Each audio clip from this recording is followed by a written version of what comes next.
Welcome to Josh's Worst Nightmare Oddcast, presented by Denver Horror Collective. I'm your host, Josh Schlossberg, author of Maline and the eco-folk horror novel Charwood, which should be out by the time you're listening to this, and you should probably buy it, surveying the dark landscape of biological horror fiction. For this episode, we'll be speaking with Rowland Bercy Jr. Rowland Bercy Jr. is the author of Unbortion, which is the recipient of the 2020 American Fiction Awards and finalist in the 2019 International Fiction Awards. Payback is a Witch and Pre-Thanksgiving Stress Disorder into several short stories in various collections, too numerous to name. Welcome to my nightmare, Rowland. Hey, thank you for having me on. I appreciate it. Yeah, well, I'm very happy that you're here because on Josh's Worst Nightmare, I invite on horror authors to talk about an aspect of biological horror, which I define as living creatures and vital processes relevant in some way to their writing. This episode, we're talking about carnivorous plants. That's fun. So let me just get into a couple factoids that I looked up, and we'll just get that out of the way, and then we'll just do what writers do, which is just make up a bunch of shit. So obviously we all know of the Venus flytrap, right? That's the obvious one everyone knows about, that closes the mouth. There's pitcher plants where the bugs fall in, so that's just sort of sitting there passively and they fall in and they can't crawl out.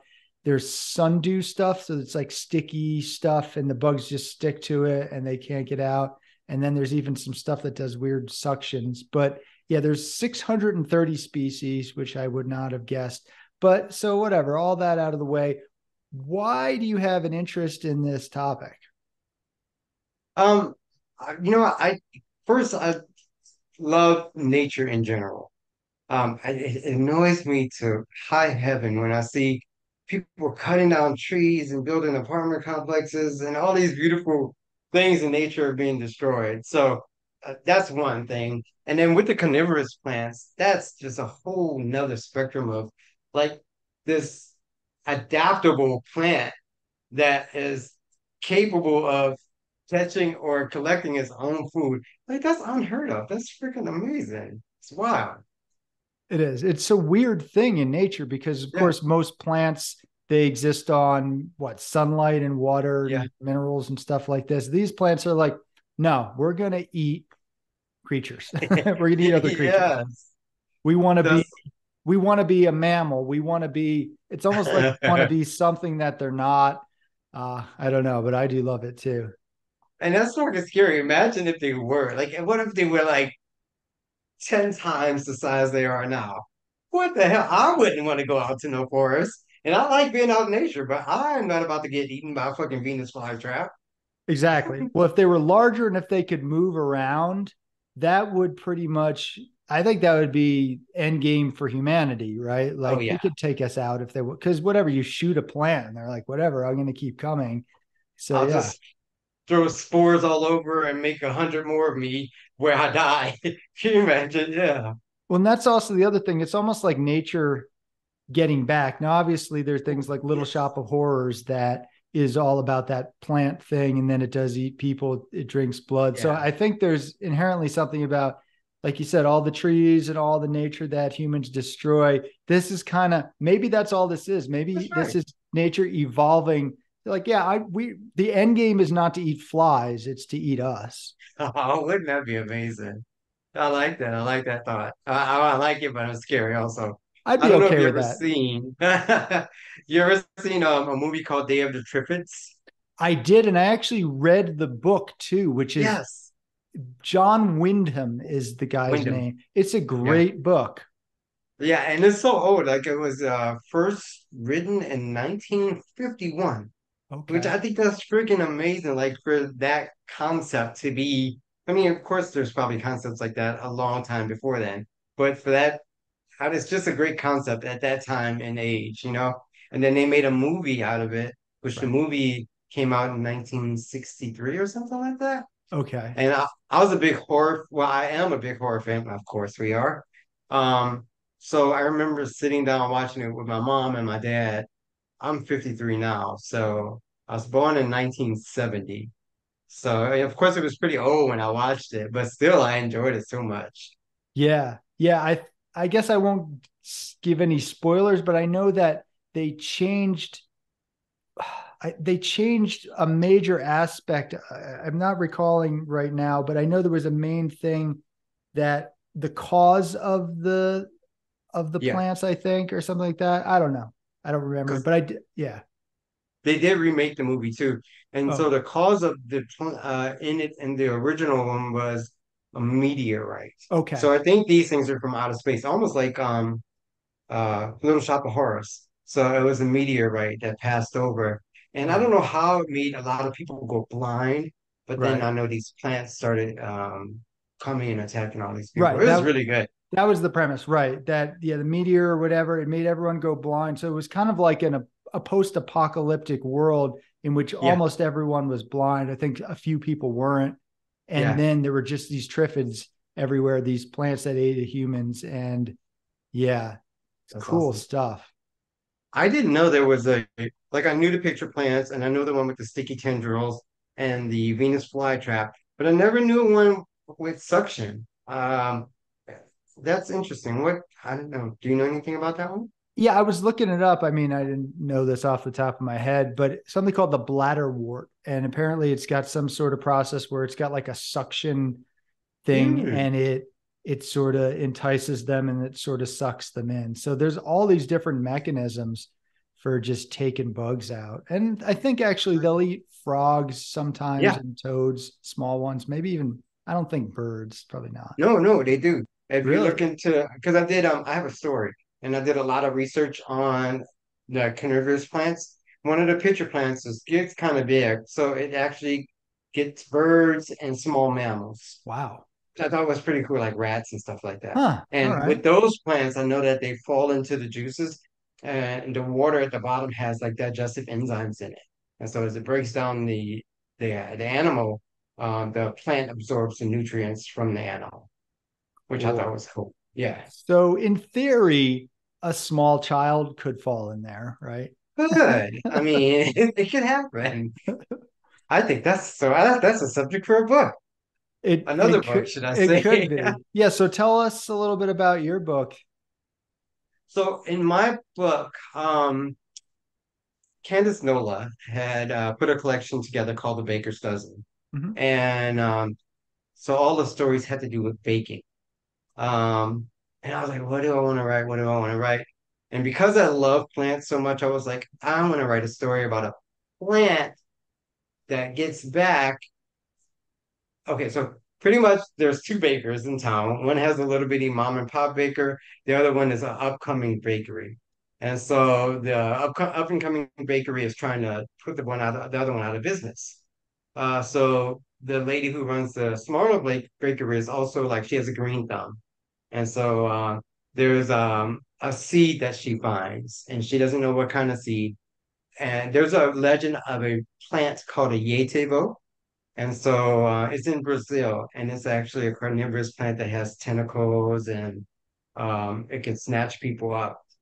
So when I looked up that legend, I was like, "Ooh, that'd be a fun story to write." But then I was like, "But how you people could just easily get away from it if it was just mobile and stationary and just had tentacles?" So I was like, "How can I make it where this plant can move?" So there's also a thing called grafting, where they cut the top half of a plant off and stick it on the bottom half of a plant, and the two plants grow together.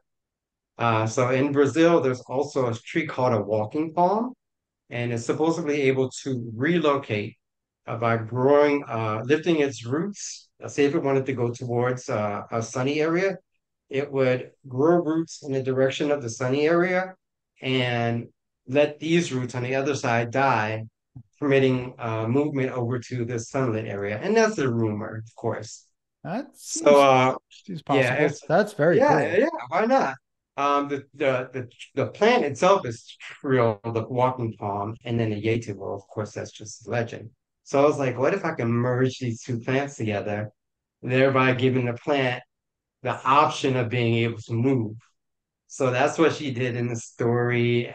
She merged these two plants together, And then all of a sudden you got this plant. I won't tell you too much about it. You should read the story. It's called Homegrown Comeuppance. At first the plant was stationary, but then some things happened, and um, yeah, the end of the story. Well, I don't want to give it away. You have to read Don't it. tell us that, but that sounds Yeah, awesome. That's such a clever idea of dealing with, yeah, the age old problem of, all right, it's a plant just sitting there, like little yeah, shop of horrors, just don't walk near it. You're fine. But yeah. yeah, so that's super clever because I actually just recently wrote a story. I haven't submitted it anywhere yet. That is sort of about a plant-like creature in a swamp, and it decoys people, so it tricks humans to come to it. Ooh. But it does stay in one place, I think, because I couldn't figure out another way to deal with it. So you've Mhm. figured out that's a great workaround. Really clever. Yeah, it was fun. And when I was doing a lot of the research for the book, I just learned so much more about different carnivorous plants. That's when I figured I learned that some of the pitcher plants can get that large. And so in my story also, with pitcher plants, they have the liquid in the cup. But in my story, there's also liquid in the trunk of the tree, which Okay. is digestive liquid. And I'll actually show you a little picture here. I don't know if you can see that pretty good, but so that's Uh-huh. all the tentacles around it. And this is the baker from the bigger bakery. And so she fooled her and told her that she had this unknown fruit from this plant. And so the other baker was like, "Ooh, I want to get that fruit." So she went over to this plant and she saw it hanging and she was like, "Oh, I'm gonna get it." So when she walks into it, that's when all the tentacles start moving around. That's pretty fun. That's cool. So it's a short story in a collection, but it's also you have a standalone book or Yeah, so after they with collections, they usually have the story for about a year. right. So I got the story back and then I kind of wanted to do something fun and unique.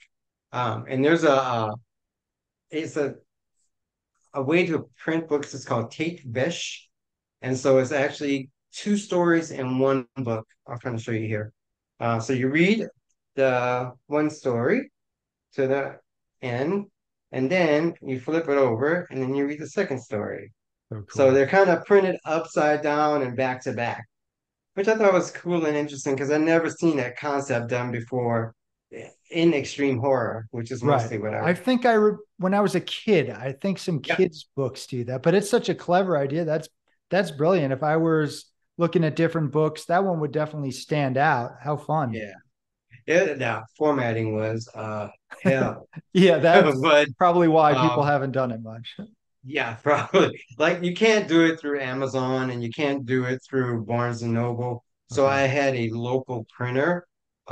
She printed it for me and it got kind of expensive, but I still wanted to do it. That's a cool idea. I applaud creativity in the publishing process as well as the writing. So right on. Good for Oh, you. thank you so much. That's really cool. Yeah, when we're talking about plants and trees eating people, so Ilana Gomel, she's a really excellent author. She writes, it's in the horror realm. Some of it's sort of dark fantasy. It skirts the different angles there, but she wrote this story, and I don't know if she's submitted it yet. It was in our critique group, so I won't say too much about it, but it was basically about people being sort of absorbed by trees. And it was supposed to be dark and horrible. And I told her, I'm like, this I that's the way I'd like to go. It's Right? not so Giving bad. back. Giving back.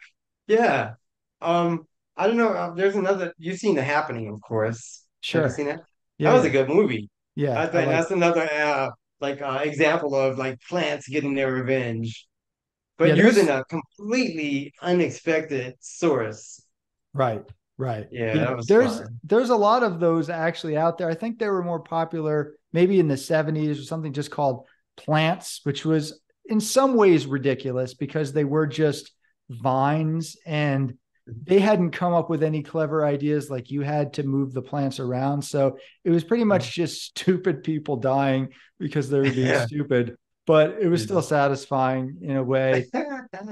But I think only also of just the concept of for some people's green burial, what they do is they'll plant trees over people and Uh-huh. the trees will grow in them. Obviously, the person's already Okay. dead, but that's a tree Yeah. eating a person. That's kind of carnivorous plant. Yeah, I saw it. I was like, I don't know where I saw it. I think it was on Facebook where they said that you could get yourself buried that way. Like, do me, like, put me in this, make me a little seed and let the tree eat me. Like, that's awesome. It would be cool, Like, and especially if it was a fruit tree or a nut tree, and then it's yeah. basically like you nuts that people could. Hey, I like that.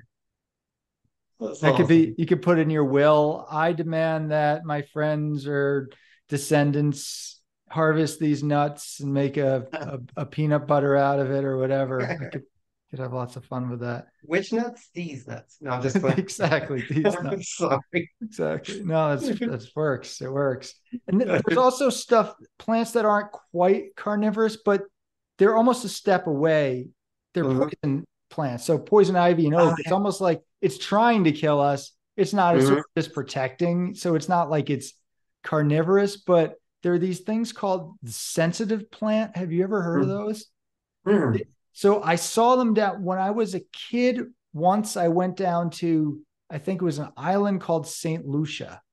Oh, And yeah. I guess that's in the Caribbean or somewhere near there. And there are these plants that they kind of look like Venus flytraps, except they're not. And they're sort of just like little fingers, and you touch them and they fucking close like this. Oh, see, yeah, they used to have those in Louisiana Oh, a lot. really? Like, even if you just brush it, they close up. Oh, no shit. So they're Yeah, yeah. actually in the States. I didn't know that. Mhm. They're like, I think it's a type of fern, if Okay, I'm that not makes mistaken. It sense. might be a type of fern. It kind of looks like it is. To me, that blew my mind with when I was a kid. I was like, how is this plant moving after I touch it? Now, it doesn't Yeah. do that to eat anything. I think it just does it to Mm-mm. protect itself. Protect itself. Yeah. Yeah. I love those. Like, yeah, this all over Louisiana. You just like literally brush your hand over it and the kind of plant just kind of closes up like that. But I wonder, they Those, could evolve to eventually start eating things. yes. Did you know recently they said this? I thought this is so interesting that plants, and I use this in my book because I was like, how can I let this plant know that this person is near them? And they say plants can see using like electrical signals. Huh, They can sense because we're all surrounded by electrical signals at all times. So they can actually see in that way. I was like, oh, that's fucking awesome. I'm gonna use that. that's cool. Yeah, That's so in my book, like the plant had these smaller vines, and when she was in the middle of all the bigger vines going around, well, when she got in the middle of the vines, these little ones came up and they kind of focused on her, and that's how the plant could tell she was there. That's cool. So yeah, you really use the science in your Hmm. biological horror story. That's I try to Yeah, pay attention to the science in the beginning. Sometimes I'll take it in other directions. There's some yeah, stories where I do stick exactly 100% to the yeah, science, and sometimes it's just completely supernatural or whatever. yeah. It's cool that you But did the research. that's the good thing about us. We could take that and where it's based on some actual facts and then morph it and change it to suit the story because we write fantasy, we write horror, things that possibly could be real one of these days if we keep fucking up the planet and cutting down all the plants. Mhm. So y'all better watch it. Yeah, I would be on the side of the trees. That's why in Me too. Tolkien, J.R.R. Tolkien's the Ents. So they're Oh those yeah, trees that just fuck people up. I think they're the yeah. best. I had a good idea for another story about plants evolving. I'll tell you because maybe I'll write it, maybe I won't. But I was like, wouldn't it be fucking cool if like so if a person is cutting down a pine tree with an axe and the fucking pine cone fell down and exploded, like almost like a grenade almost, and like Yeah, impaling them with bark and shards. I thought that'd be cool. self-defense. I like that. Yeah. That could work. That could work really well. Or if like roses grew the thorns that they had poison in them, so that when people picked the rose and the poison got stuck by a thorn, they would die or something like that. But I was Yeah. like, there's so much stuff that you could do with that topic, Yeah. using the imagination and then also, like you said, the science behind it too. Right. Starting with that little kernel of, okay, this is what exists in nature, and then Uh-huh. taking it where you want. But there are some trees called sugar pines out in the West, and the ones I know of are in California. They may grow elsewhere, and their cones are this big. So Oh, they just got to drop on your head. They can knock you out. that's freaking crazy. I never seen a pine cone that Yeah, big. That's they're awesome. they're they're like literally, yeah, they can be almost a foot. Yeah, they can Yeah, be. And so that's several pounds. So if they drop from really high, yeah, they could yeah. theoretically kill you. Yeah. I imagine So your that's head one like way of doing it. exploding.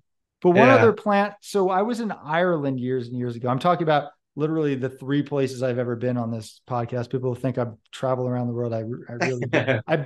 I haven't left the States in 20 years, but except for maybe Canada. But something when I was in Ireland. So do you know what nettles, stinging nettles Oh are? yeah, those things that you get stuck on. Yeah, They yeah. suck. And they have these really bad ones in Ireland. So I've gotten hit by some stinging nettles in the US and they're kind of annoying, but these Yeah. ones in Ireland, they were so bad.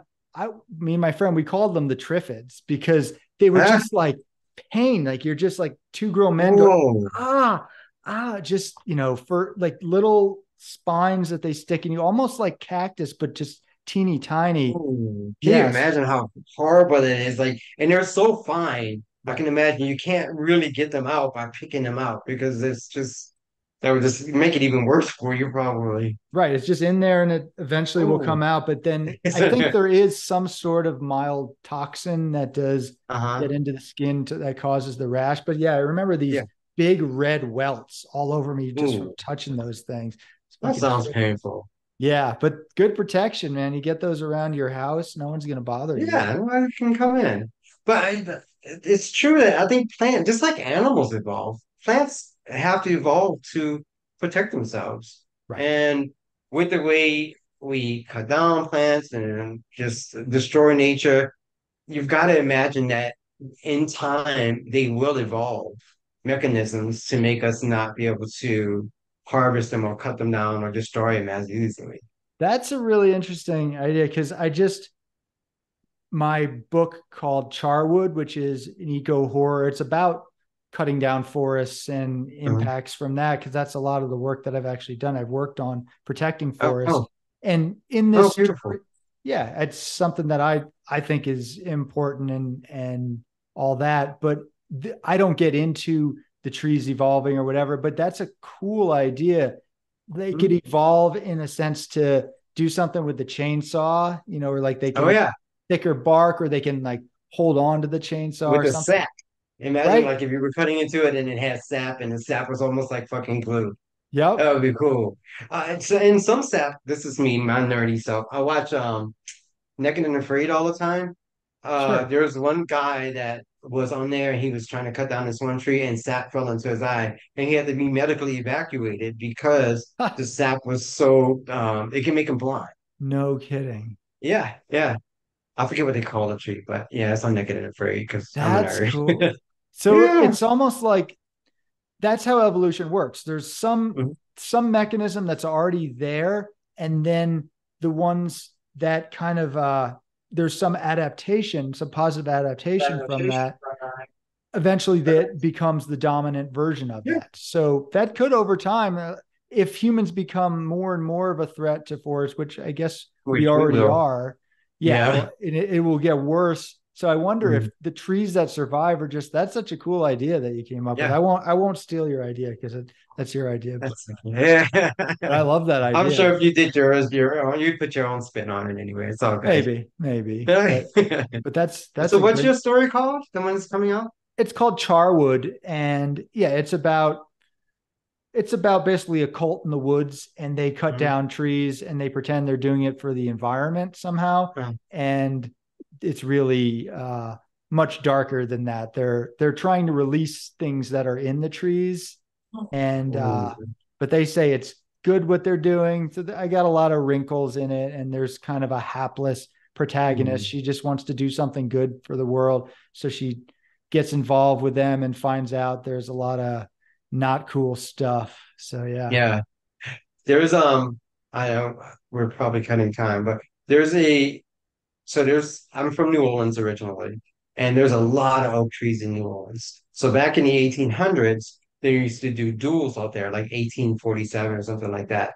And there was these two huge oak trees, and it's now they're called the dueling oaks because at one time they used to have so many duels under the branches of these two trees. So it's kind of a it's not a legend, but it's like a true thing in New Orleans. And then one of the trees was uprooted in a hurricane in 1940. So I'm actually doing a story, which I just started like kind of getting the bones of the story, and it's going to be called Legend of the Dueling Oaks. But I can't tell you what it is because it's kind of new and it's in my head. But I also love fantasy, so I'm trying to combine fantasy with horror. So Nice. That try to sounds look out cool. for that. Yeah. Yeah, definitely There will. there was a guy that quoted, let me see if I can get the quote right, but he said, I wouldn't be surprised if the very blooms of the sorrow would bloom red because of how much blood has been shed here. Wow. So I was like, there's so much stuff that I can do there with the amount of deaths that happened, the amount of blood that went into the soil.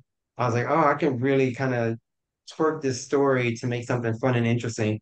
And I love writing about New Orleans because, well, I'm from New Orleans. So I'm going to do that. I've already kind of started it. So we'll see what happens. That sounds That's really cool. Yeah, there should yeah. be more stuff about that part of the country in horror fiction. It seems Yeah. so well suited for it because of the atmosphere and the ambiance Yeah. and things like that. And so you're basically taking some historical stuff, a little bit of Hmm. urban legend, and Yeah. twisting it into your own story. That sounds great.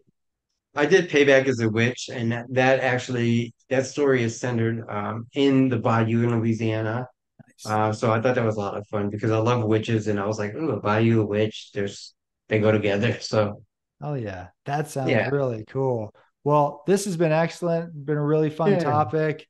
Uh, Maybe tell us, I guess you just kind of did tell us something you're working on, but if there's anything else you're working on, and then where people can find your work. Oh, awesome. Yeah, so I'm working on that, but my latest story, which I just it's out now, and just got released on August 1st. Uh, it's called Dr. Parasite. Parasites are so fucking gross. So I was like, ooh, I want to write something about parasites. And I work in GI, so I know a lot about kind of parasites. Huh. So yeah, check that out, Dr. Parasite. It's on Amazon. The cover is you'll check it out when you get off. Look at it, but the Oh, cover is sick. I've seen the cover. I know. Yeah, no, I've seen the cover. I feel bad. I was like, family, I'm so sorry. All my family, I apologize We in don't write for advance for them. my No, career. that's Yeah, I sure don't. God dang it.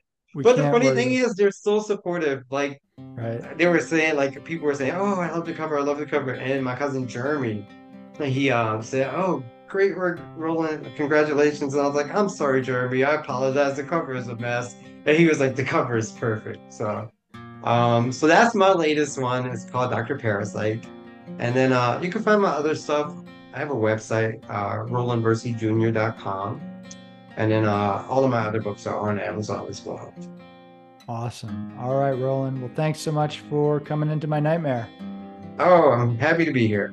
Thanks for having me on. I know we chatted quite a bit in the past, and I'm finally great to meet you and talk to you face to face. Yeah, me too. Awesome.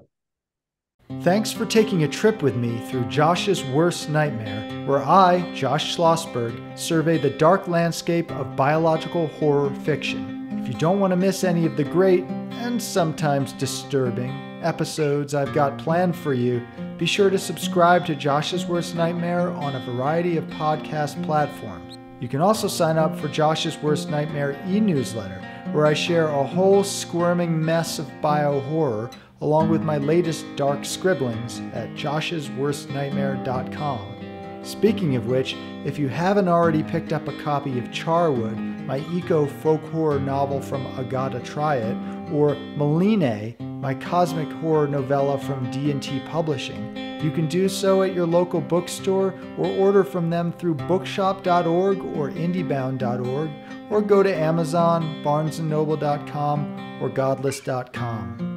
Darkest regards, Josh Schlossberg.